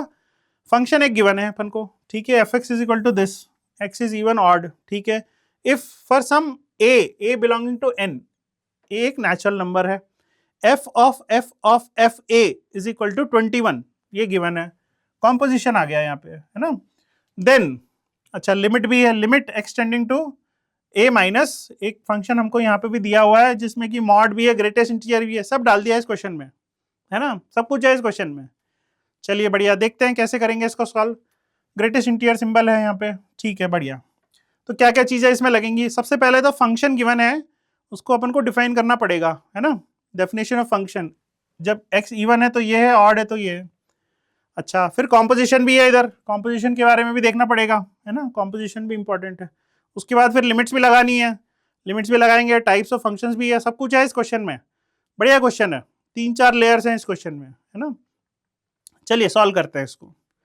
सबसे पहले तो यहां से स्टार्ट करते हैं, एफ ऑफ ए, ये जो गिवन है इसको चेक कर लेते हैं, ये 21 है, ठीक है, बढ़िया। अच्छा ए क्या है, ए एक नेचुरल नंबर है, ठीक है, एक्स भी हम यहाँ जो सब्स्टिट्यूट कर रहे हैं ये एक इवन नंबर है, ये एक ऑड नंबर है, ठीक है। अगर ए एक इवन नंबर है तो एफ ए क्या होगा, अगर ए एक इवन नंबर है तो यहाँ सब्स्टिट्यूट करूंगा मैं एक्स की जगह पे, तो x माइनस वन आ जाएगा, x माइनस वन क्या होता है, ऑड होता है, ये तो ऑड हो जाएगा। अगर ये ऑड है तो एफ ऑफ एफ ए क्या होगा, अब ये पार्ट तो हो गया ऑड, मतलब जो हम x की वैल्यू सब्स्टिट्यूट कर रहे हैं वो एक ऑड नंबर डाल रहे हैं, x की जगह पे ऑड नंबर डाल रहे हैं, अगर x से ऑड नंबर डालेंगे तो क्या मिलेगा, 2x मिलेगा, तो एफ ऑफ एफ एक्स क्या मिल जाएगा, ये एक इवन नंबर हो जाएगा, है ना, बिकॉज 2 आ जाएगा साथ में, इसलिए करेक्ट है। अच्छा अगर ये एक इवन नंबर है तो 3 बार f लिखेंगे तो वो क्या बन जाएगा, अभी अपन ने देखा ये तो इवन नंबर है, अगर फंक्शन में एक इवन नंबर डाल रहे हैं तो हमको क्या मिल रहा है, x माइनस वन, मतलब -1 मिलेगा, मतलब एक ऑड नंबर मिलेगा, करेक्ट है। और यहाँ पे देख रहे हैं अपन की 21 गिवन है क्वेश्चन में, करेक्ट, सो 21 तो ऑड नंबर ही होता है, तो बिल्कुल बैठ रही है थ्योरी। अगर ऐसा है इसका मतलब ए क्या होना चाहिए, ए एक इवन नंबर होना चाहिए। अच्छा रिवर्स कर देता, ए की जगह ए एक ऑड नंबर रखता तो क्या होता, एफ ए क्या हो जाता, ए एक ऑड नंबर है तो एफ ए क्या हो जाता, एक इवन नंबर हो जाता, करेक्ट, बिकॉज 2x आ जाता, राइट। और एफ ए अगर एक इवन नंबर हो जाता तो F of F A odd number हो जाता, क्योंकि ये बार बार पलट रहा है ना, देखो हो रहा है कि नहीं हो रहा है, सब एग्री कर रहे हैं कि नहीं, देख लो।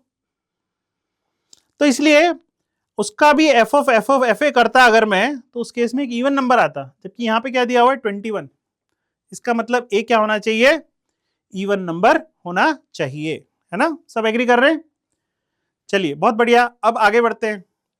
ए को मैं मान लेता हूं 2k, कुछ k मान लेते हैं, ठीक है। सो एफ ऑफ ए क्या हो जाएगा, एफ ऑफ ए अगर सब्स्टिट्यूट करेंगे, ए एक इवन नंबर है तो 2k माइनस 1 आ जाएगा by the definition, is it correct. F of F A क्या हो जाएगा, एफ ऑफ एफ ए मतलब एफ ऑफ 2k माइनस 1 हो जाएगा, और फंक्शन में एक ऑड नंबर अगर सब्स्टिट्यूट करेंगे, 2k माइनस 1 तो ऑड होता है, ऑड नंबर सब्स्टिट्यूट करेंगे तो 2 आ जाना चाहिए उसके आगे, सो will gate 2 times of 2k minus 1, correct. अच्छा एक बार और कर देते हैं same exercise, F of F A 3 बार कर देंगे तो क्या मिलेगा, सो ये हो जाएगा F of 4k minus 2, is it correct. देखो इसकी वैल्यू जो थी वो मैंने यहाँ सब्स्टिट्यूट कर दी, 2 into 2k minus 2 which is 4k minus 2। ये एक इवन नंबर है कि ऑड नंबर है, ये एक इवन नंबर है कि ऑड नंबर है, 4 से मल्टीप्लाई हो रहा है, 4 इंटू 4k माइनस 2 है, 2 का मल्टीपल है तो इवन नंबर है, इवन नंबर सब्स्टिट्यूट करेंगे तो ये आना चाहिए, सो will gate 4k minus 2 minus 1, 4k minus 3 आना चाहिए।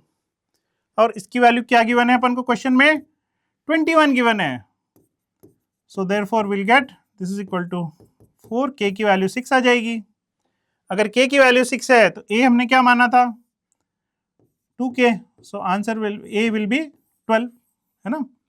चलो एक पड़ाव तो क्रॉस किया अपन ने, a की वैल्यू निकल गई, a की वैल्यू क्या है 12 है। अब नेक्स्ट पे आते हैं, अब लिमिट निकालनी है अपन को, इसकी लिमिट निकालनी है। लिमिट निकालने के लिए तो आसान है, limit x tending to 12 minus a की जगह 12 लिख दिया, mod x cube divided by 12 minus greatest integer x by 12, इसकी वैल्यू हमें फाइंड आउट करनी है। 12 माइनस है तो मैं x को लिख सकता हूँ 12 minus h, where h is tending towards 0 now, so limit क्या आ जाएगी, limit h tending to 0 12 minus h mod का cube divide by 12 minus greatest integer of 12 minus h upon 12। 12 minus h क्या होता है, h is a very very very very very small value as compare to 1, है ना, बहुत छोटी value है, ठीक है। तो ये इट इज टेंडिंग टुवर्ड्स 0, 0 के बहुत नजदीक है, h is very very very very very small and it is positive, है ना, ऐसा कुछ वैल्यू है। तो 12 माइनस h करूंगा अगर मैं, तो ये तो 12 क्यूब ही आ जाएगा, 12 क्यूब डिवाइड बाई 12 तो 12 स्क्वायर आ जाएगा, माइनस यहाँ पे क्या होगा, greatest integer 1 minus H by 12 आ जाएगा, करेक्ट है। और एच की वैल्यू अगेन 0 है, 1 में से थोड़ी सी वैल्यू कम कर दी, 1 में से थोड़ी सी वैल्यू कम की तो 0.999999 कुछ आ जाएगा, उसका ग्रेटेस्ट इंटीजर लूंगा तो 0 आ जाएगा। So answer will be 12 square which is 144 है ऑप्शन में, बिल्कुल है। सो करेक्ट आंसर इज 144, है ना। अच्छा क्वेश्चन है, इसमें स्टेप बाय स्टेप चलेंगे, 2-3 लेयर्स हैं इस क्वेश्चन में, है ना, then only will get to the final answer, ठीक है। सो इस क्वेश्चन को I would say again I will put it in hard category, है ना, 2-3 लेयर्स है, डिकोड करना मुश्किल है, ये डेफिनेशन थोड़ी सी कंफ्यूजिंग है बच्चों के लिए, तो इसलिए यहाँ पे फंस सकते हैं, इसलिए इस क्वेश्चन को अपन हार्ड कैटेगरी में डालेंगे।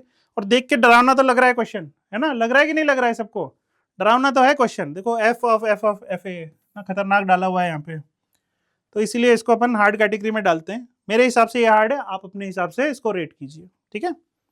चलिए आगे बढ़ते हैं, ठीक है।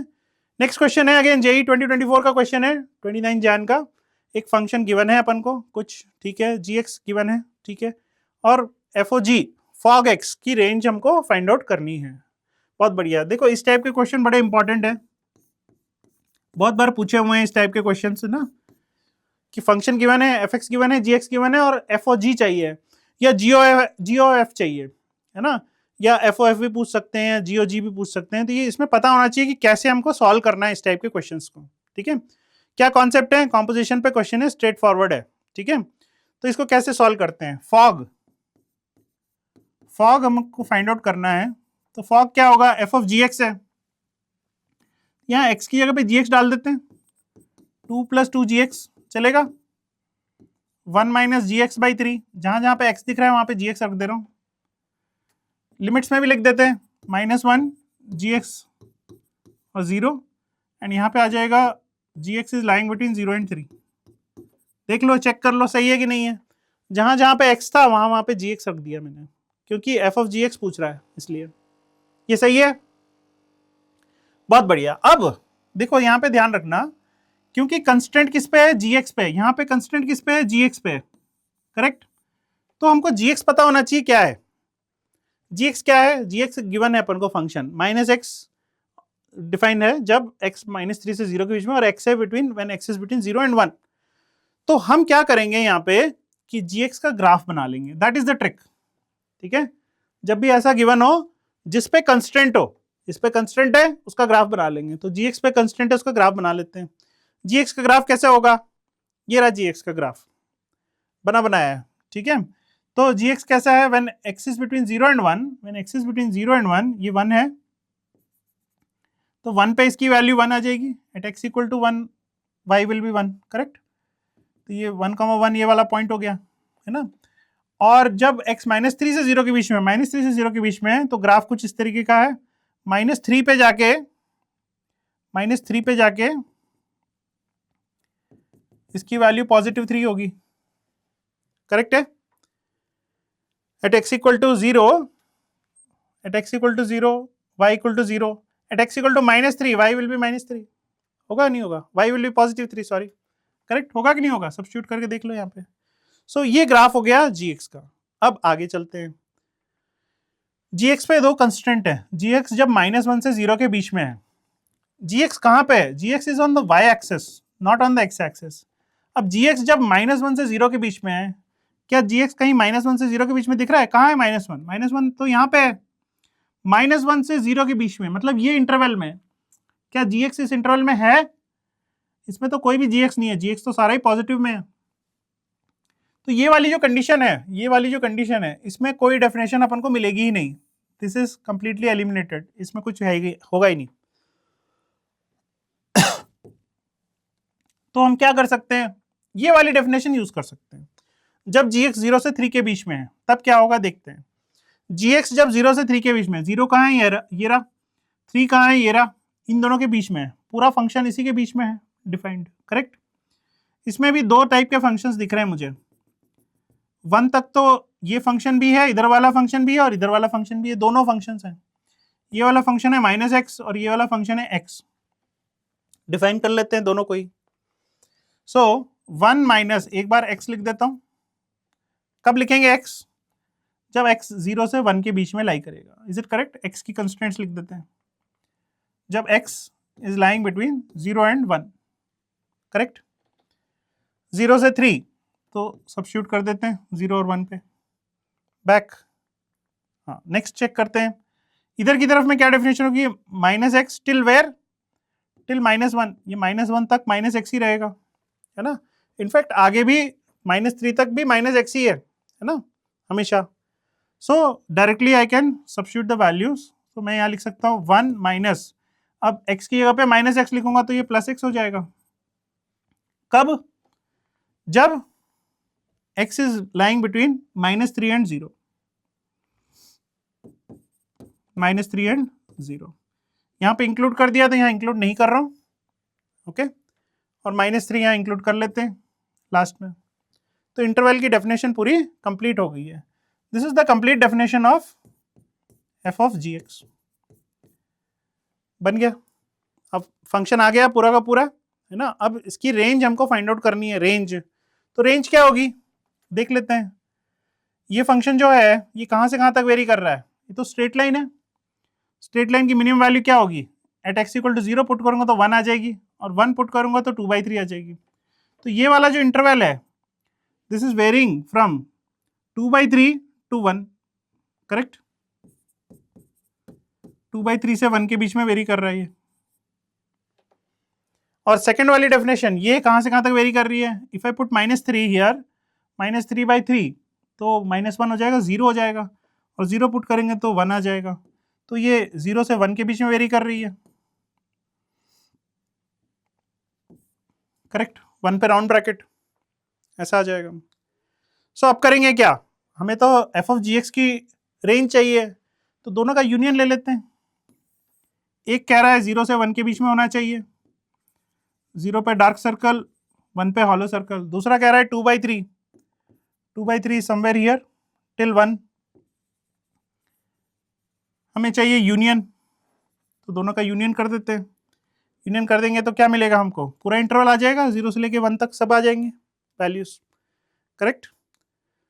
So correct answer should be between 0 and 1, that is the right answer, है ना। 1 पे राउंड ब्रैकेट है तो ये ध्यान रखेंगे, 1 पे राउंड ब्रैकेट है, 1 पे क्या होगा यहाँ चेक कर लेते हैं अपन।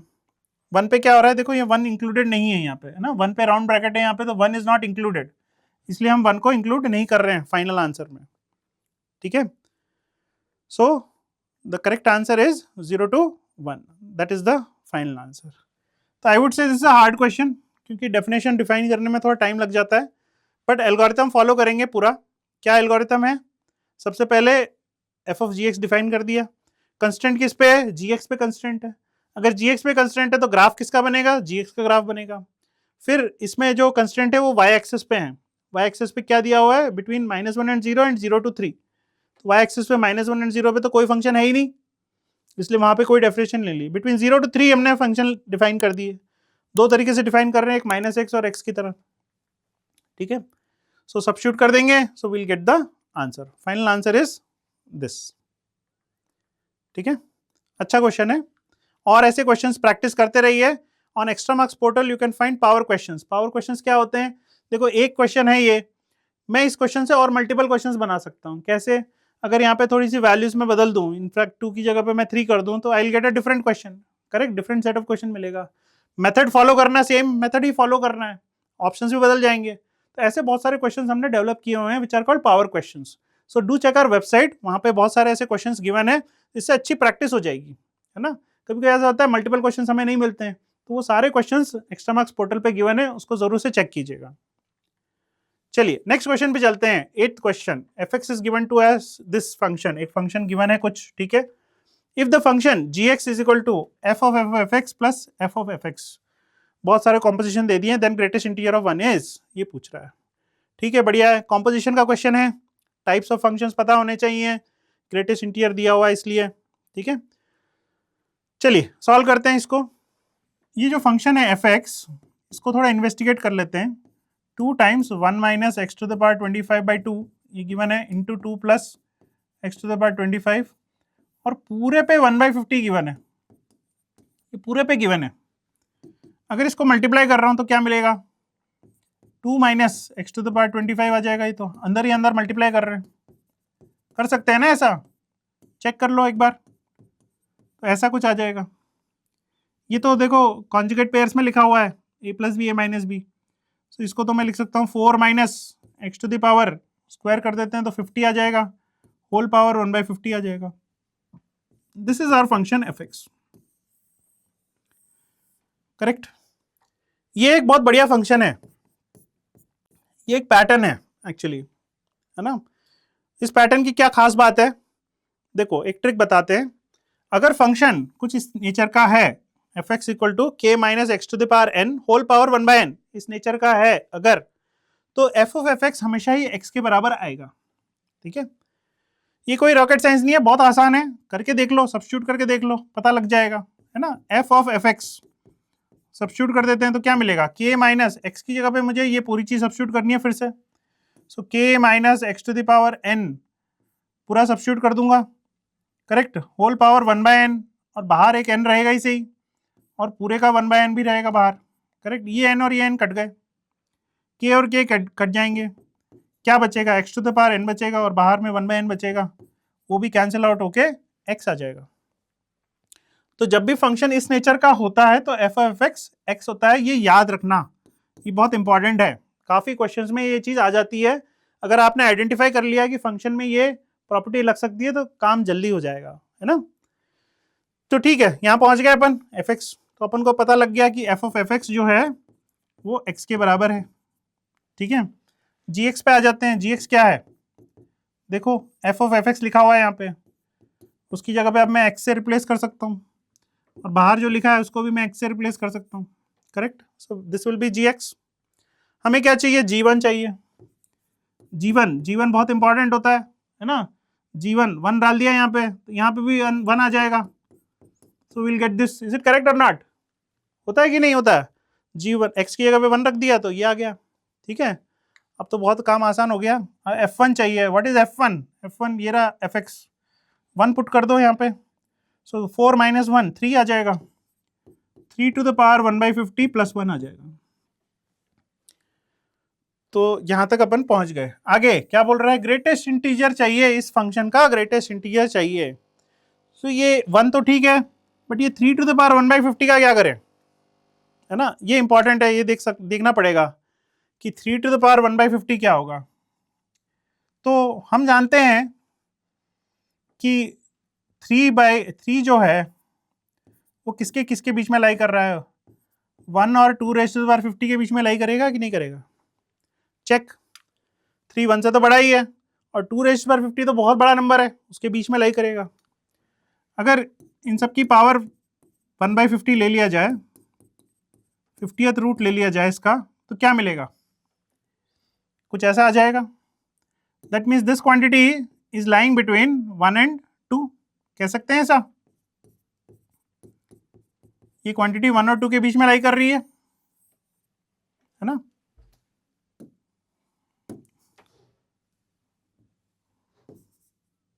वी कैन रिमूव दिस, ये आ जाएगा।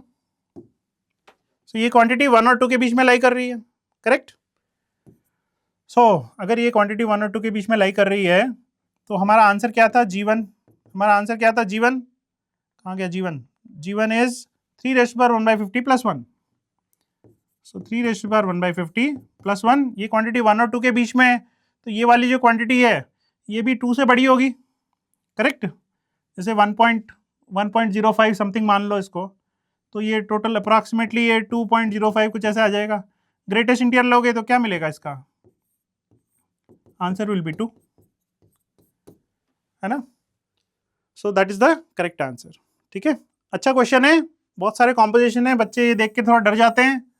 फंक्शन भी बढ़िया फंक्शन है, इसमें ट्रिक छुपी हुई है इस फंक्शन में, इसको जरूर से नोट करके रखेंगे, ठीक है। So I would say it's a good question, medium level question है ना। ट्रिक पता है तो और इजी भी हो जाता है, and this is where we can take advantage over others, है ना। हम यहाँ पे एडवांटेज ले सकते हैं बाकी बच्चों से, ठीक है। सब एक ही एग्जाम लिख रहे हैं तो हमें को फायदा होगा अगर हम ये सारी चीजें याद रखेंगे, तो इसको इंपॉर्टेंट है, इसको नोट करके जरूर से रखना, ठीक है। Next question, g x is given as x square plus x minus 1, 2020 का क्वेश्चन है ये। जी ऑफ एफ गिवन है अपन को F x 4x² minus 10x+5 और f5/4 की वैल्यू हमें चाहिए। कॉम्पोजिशन का क्वेश्चन है, फंक्शन को आइडेंटिफाई करना है किस तरीके से। अब जी ऑफ एफ गिवन है अपन को और इससे अपन को फंक्शन चाहिए, फंक्शन निकालना है इससे अपन को, तो कैसे कर सकते हैं? चलिए देखते हैं। मैं 3 मेथड बताता हूं इसको सॉल्व करने के। पहला मेथड डिस्कस करते हैं अपन। पहला मेथड में क्या करेंगे अपन कि फंक्शन गिवन है अपन को f g of f x. G of f x क्या होगा, यहाँ x की जगह पे एफ एक्स रख देता हूं, so I will get fx² plus fx minus 1। Correct है? This should be equated to this g of f x, ये गिवन है अपन को, इससे इसको इक्वेट कर लेते हैं। तो क्या आएगा, f² plus fx minus 1 is equal to 4x² minus 10x+5। Correct है ना? अब हमें क्या चाहिए, हमें चाहिए f(5/4) चाहिए, हमें f(5/4) चाहिए। तो सीधे मुद्दे की बात करते हैं, है ना? जब 5/4 चाहिए तो यहाँ पे मैं x की जगह पे सब्स्टिट्यूट कर देता हूँ 5/4। क्या मिलेगा, f² 5/4 plus f(5/4) minus 1 is equal to, substitute कर दो यहाँ पे 5/4, सो यहाँ पे आ जाएगा 25/16 minus 10 times 5/4 plus 5। Is it correct? Check कर लो सब सही है कि नहीं है। सॉल्व कर लेते हैं, ये कैंसिल आउट हो गया, यहाँ 4 आ गया, सो 25/4 आ गया यहाँ पे, माइनस यहाँ पे आ जाएगा 50/4 प्लस 5। दिस विल बी, अच्छा ये -1 भी है, इसको भी उधर शिफ्ट कर देते हैं। और ये जो क्वांटिटी है ये बार बार रिपीट हो रही है, इसको मैं y लिख देता हूँ, y² प्लस y। ठीक है? So y² plus y, this will be equal to 5, ये 5 एज इट इज, माइनस 25/4, और ये -1 था, इसको +1 इधर शिफ्ट कर देता हूँ। So what will get 6 minus 25/4 which will be equal to -1/4। So इससे तो अपने पास एक बढ़िया सी क्वाड्रेटिक बन जा रही है, y² plus y plus 1/4 equal to 0, ये बन रही है ना? और ये तो परफेक्ट स्क्वायर है, देखो y² plus 2 times y into 1/2 plus 1/2 का स्क्वायर इक्वल टू 0। करेक्ट?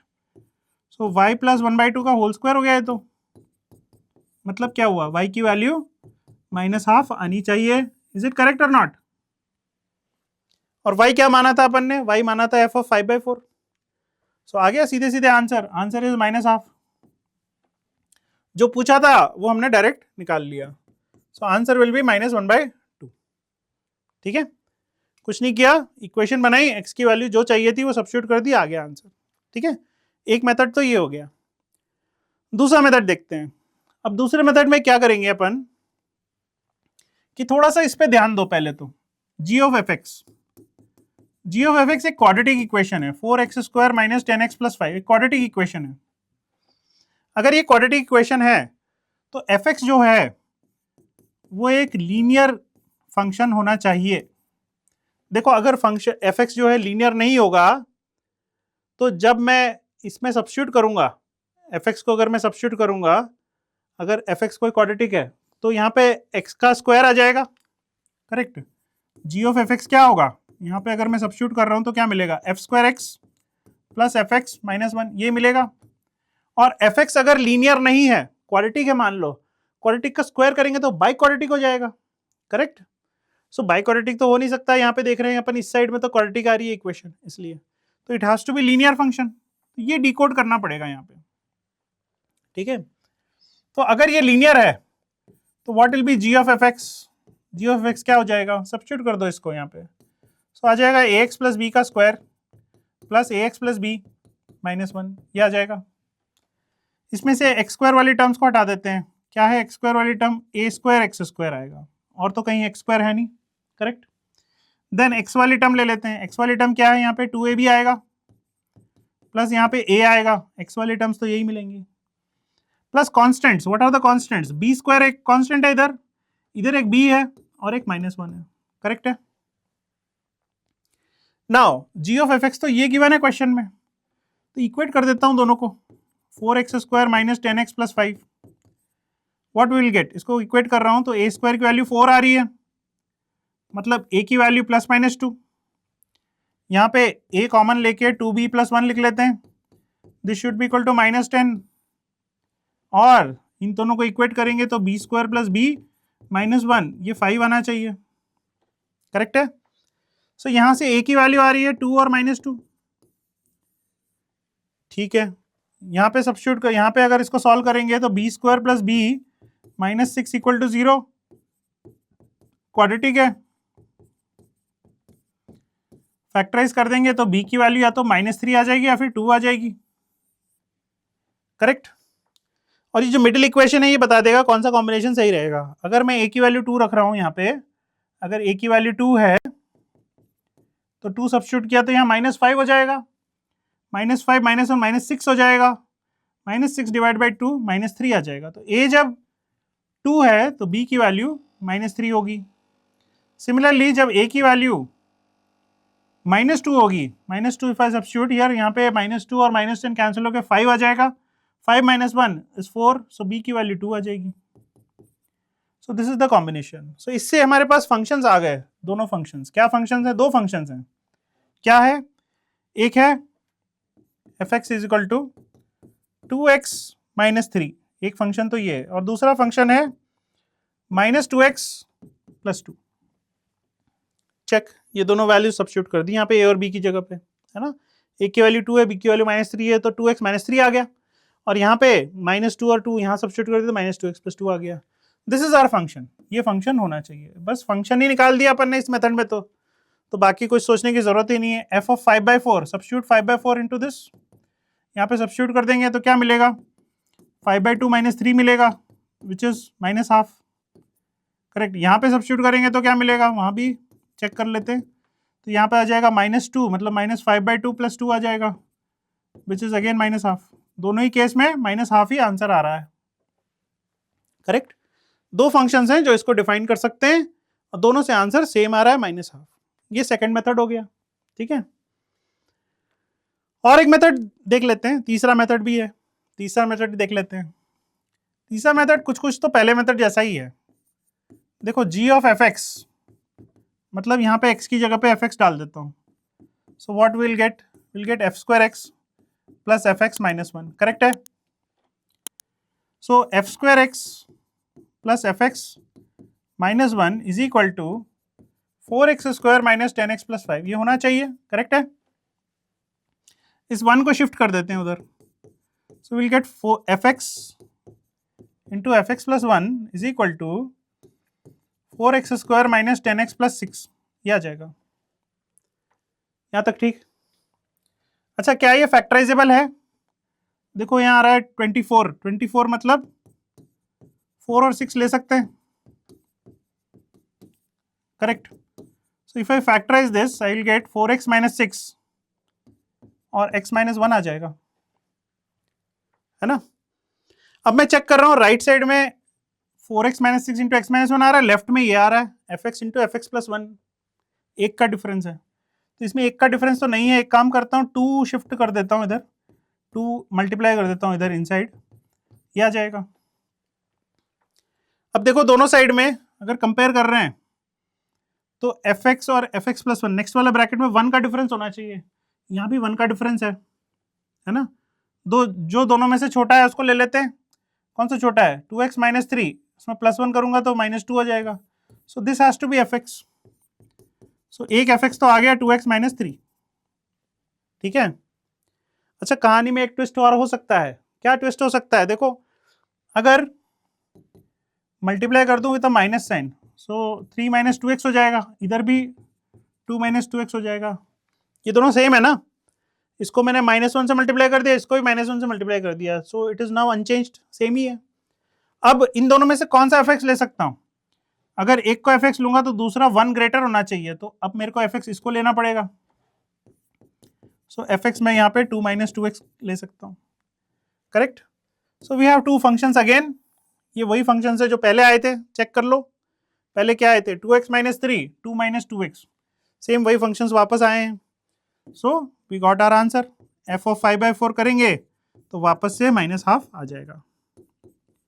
सो इस क्वेश्चन को सॉल्व करने के 3 तरीके बताए हैं यहाँ पे, तीनों मेथड से सेम ही आंसर आएगा, है ना।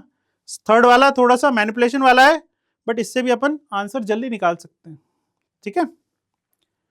चलिए, बहुत बढ़िया। सो क्वेश्चन का आंसर है -12, बिल्कुल सही। अगेन मीडियम कैटेगरी में बोलूंगा, क्वेश्चन में करने के बहुत सारे तरीके हैं, बहुत सारे अप्रोच से अपन इसको सॉल्व कर सकते हैं, है ना। So relatively it's an easy question, but अगर थोड़ा सा अगर डिकोड करने में दिक्कत आए तो थोड़ा सा डिफिकल्ट भी लग सकता है कुछ बच्चों को, ठीक है। चलिए नेक्स्ट क्वेश्चन पे चलते हैं। f1x ये गिवन है, एक फंक्शन है कुछ f1x है, डेरिवेटिव नहीं है, f1x है ना। यहाँ पे n भी गिवन है, n की वैल्यू वेरी कर रही है। fnx is equal to f1 of f0 f1 of fn-1x ये गिवन है, कॉम्पोजिशन गिवन है यहाँ पे। f5x की वैल्यू ये गिवन है, GCD equal to 1 a plus b पता करना है अपन को, ओके। देखने में थोड़ा खतरनाक क्वेश्चन लग रहा है, बहुत सारे इसमें स्टेप्स हैं, कॉम्पोजिशन भी n टाइम्स तक जा रही है ना। Identifying the type of function, composition question है और आइडेंटिफाई करना है टाइप ऑफ क्वेश्चन। देखो जब n की बात चल रही होती है ना, तो कुछ ना कुछ तो पैटर्न होता है, हमको आइडेंटिफाई करना है कि पैटर्न क्या है इसमें, है ना। तो पैटर्न देखते हैं सबसे पहले। एक काम करते हैं, ट्रायल बेसिस पे fn बोला है ना, n की वैल्यू 2 ही रख देते हैं, देखते हैं क्या आता है। तो यहाँ पे f1 ऑफ f1 आ जाएगा x, है ना, f ऑफ fx आ जाएगा, मतलब दोनों ही 1 है। तो ये तो अपन को पता है, सब्स्टिट्यूट कर देते हैं। सो 3 times of 3x plus 2 divide by 2x plus 3 plus 2, correct. x की जगह पे पूरा फंक्शन ही डाल दिया वापस। 2 times of 3x plus 2 upon 2x plus 3 plus 3, ये आ जाएगा। एलसीएम ले लेते हैं, टाइम बचाते हैं थोड़ा सा, डायरेक्ट एलसीएम ले लेते हैं। सो 2 टाइम्स 2 इज 4 और यहाँ पे 3 times 3 is 9, so 4 plus 9 13x आ जाएगा, प्लस कॉन्स्टेंट्स 3 टाइम्स 2 6 आ जाएगा यहाँ पे, और यहाँ पे 3 टाइम्स 2 6 आ जाएगा, यहाँ पे 6 प्लस 6 12 आ जाएगा। डिनोमिनेटर तो सेम रहेगा दोनों का, 2x प्लस 3 कैंसिल आउट हो जाएगा, है ना। यहाँ पे एलसीएम ले लेते हैं। सो 3 2 6 और यहाँ पे 3 2 6, सो 12x आ जाएगा, प्लस 2 2 4 और 3 3 9, तो 13 आ जाएगा, करेक्ट। अब देखो पैटर्न दिख रहा है कि नहीं, क्या पैटर्न है। fx देखो कुछ इस तरीके का है, यहाँ पे 3 है तो यहाँ 3 है, यहाँ 2 है तो यहाँ 2 है, ऐसे यहाँ देखो, यहाँ 13 है तो यहाँ 13, यहाँ 12 है तो यहाँ 12 है ना, पैटर्न है इसमें। तो एक काम करता हूं मैं, इसमें fnx जो है इसको अपन anx प्लस bn ले लेते हैं, divided by bnx plus an, यही हो रहा है ना। अगर ये a है तो इधर a है, इधर b है तो इधर b है, तो देखो an bn bn ऐसा लिख लेते हैं, चलेगा। सो f ऑफ n-1x क्या होगा, an-1x plus bn-1 divided by bn-1x plus an-1, ऐसा लिख लेते हैं, ठीक है। इस वाली डेफिनेशन में सब्स्टिट्यूट कर देते हैं, क्या आएगा। अगर f1o fn-1x अगर फाइंड आउट करते हैं तो क्या आएगा, ये ओरिजिनल f1 है, इसमें सब्स्टिट्यूट करना है। सो 3 टाइम्स x की जगह पे an-1x plus bn-1 divided by bn-1x plus an-1 substitute कर दिया, plus 2 whole divided by 2 times x की जगह पे सब्स्टिट्यूट कर दो ये पूरी चीज,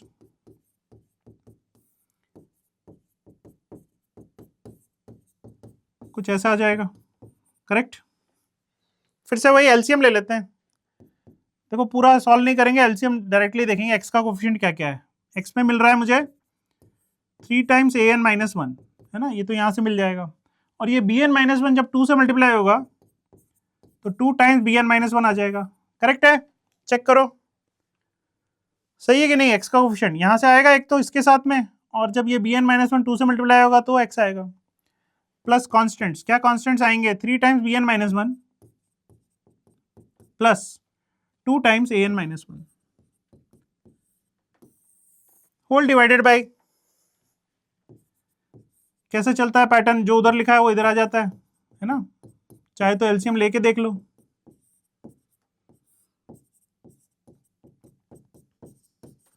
सो will get this, is it correct, check करो।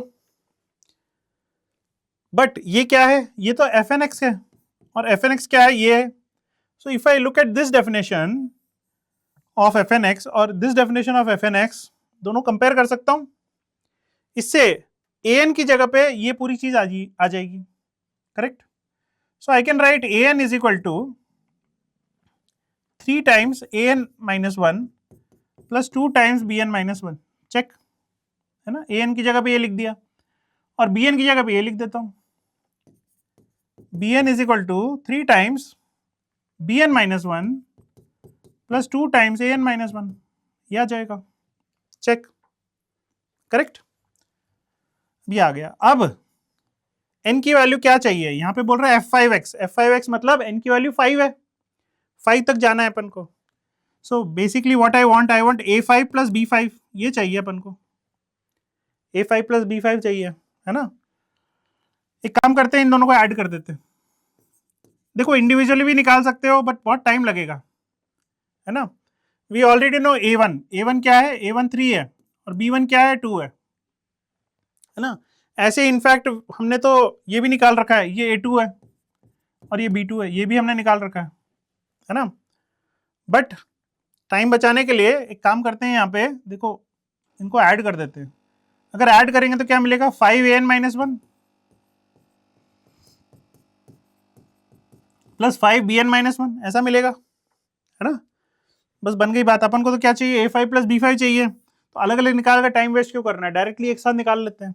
कैसे, देखो a2 प्लस b2 चाहिए तो 5 टाइम्स a1 प्लस b1 लिखूंगा और a1 प्लस b1 ये रहा, a1 is 3 and b1 is 2, so will gate 5 times 3 plus 2 which is 25।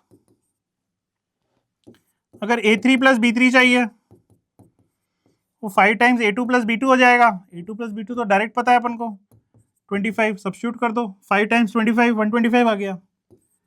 a4 plus b4 5 times a3 plus b3, correct. So एक और 5 से multiply कर देता हूँ, यह आ जाएगा। और लास्ट a5 प्लस b5 क्या हो जाएगा, that is 5 times a4 plus b4, सो एक और 5 से मल्टीप्लाई कर दो तो 5 cube into 25, that will be the answer, खत्म। एक बार सम निकाल लिया तो डायरेक्टली n की वैल्यू सब्स्टिट्यूट करके डायरेक्टली फाइंड आउट कर सकते हैं। अगर इंडिविजुअल निकालेगा तो बहुत टाइम लगेगा। अगर मैं इसी इक्वेशन से a3 निकालूं, b3 निकालूं, फिर सब्स्टिट्यूट करूं तो बहुत टाइम लगेगा, ऐसे ही मुझे 5 तक जाना है। बट डायरेक्टली सम करके एक ही साथ में निकाल सकते हैं, है ना। So answer will be 5 cube into 25 which is 3125, that is the final answer. ठीक है, बढ़िया क्वेश्चन है ये, अलग अलग स्टेप्स में अलग अलग दिया हुआ है, कॉम्पोजिशन भी खतरनाक है, तो I will rate this as a hard question, है ना। डिफिकल्ट क्वेश्चन है ये, बच्चों के पॉइंट ऑफ व्यू से डिफिकल्ट क्वेश्चन है, और मैनिपुलेशन भी है। लास्ट में अगर कोई बच्चा उलझ जाए a1 a2 a3 निकालने में अलग अलग, तो बहुत टाइम लग सकता है। कुछ बच्चे इसको बार बार 5 बार सब्स्टिट्यूट करते हैं तो उसमें कैलकुलेशन बढ़ जाती है ना। तो इसको अपन थोड़ा स्मार्टली सॉल्व करेंगे। So I would say it's a hard question but अच्छा क्वेश्चन है ना। प्लीज इसको डॉक्यूमेंट करके रखिए। That brings to the end of the session. तो हमने बिगनिंग ऑफ द सेशन में डिस्कस किया था कि हम हर क्वेश्चन का अप्रोच डिस्कस करेंगे और साथ में कैसे उसको फास्टर सॉल्व कर सकते हैं वो भी देखेंगे। तो आई एम श्योर आपने काफी सारी ट्रिक्स इसमें सीखी होंगी इस सेशन में, है ना। ये सारे ऑब्जेक्टिव्स हमने कंप्लीट किए आज के। अगेन आई विल रिपीट, एक ओपन टेस्ट बनाया है हमने, इन्हीं क्वेश्चंस के ऊपर बेस्ड हमने एक ओपन टेस्ट बनाया है, उसका लिंक डिस्क्रिप्शन में दिया हुआ है, उसको जरूर से चेक कीजिएगा और सारे क्वेश्चन जरूर से अटेम्प्ट कीजिएगा, है ना। इससे आपकी प्रिपरेशन काफी एक्सपोनेंशियली इंप्रूव हो जाएगी। ठीक है, सो जरूर से चेक करेंगे इसको। चलिए मिलते हैं नेक्स्ट वीडियो में।